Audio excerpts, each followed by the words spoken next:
এক বোন প্রশ্ন করেছেন, হুজুর শীতের রাতে ফরজ গোসলের ভয়ে আমি আমার স্বামীকে আমার সাথে থাকতে দেই না, এখন কি আমার গুনাহ হবে বা এখন করণীয় কি? খুব জটিল একটা প্রশ্ন।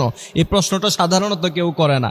এক বোন হোয়াটসঅ্যাপে আমাকে এই প্রশ্নটা করেছে যে তিনি বলছেন, তিনি বোঝাতে চেয়েছেন, হুজুর যেহেতু ফরজ নামাজ ফজরের নামাজ আমাকে পড়তে হয়, আর রাতের বেলা যদি আমরা একসাথে থাকি তাহলে তো আমাকে ফরজ গোসল করতে হবে, আর আমাদের এখানে গরম পানির কোনো ব্যবস্থা নাই, ঠান্ডা পানিতে আমাকে গোসল করতে হয়, এই ভয়ে আমি আমার স্বামীকে থাকতে দেই না আমার সাথে, এই জন্য আমার স্বামী আমার উপর রাগ করে।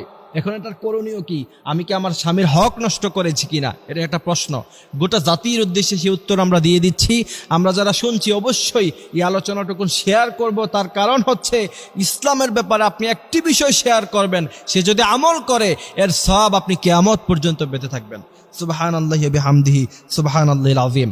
এইখানে এই প্রশ্নের উত্তর দেওয়ার আগে স্বামীর মর্যাদা সম্পর্কে আমাকে বলতে হবে। বিশ্ব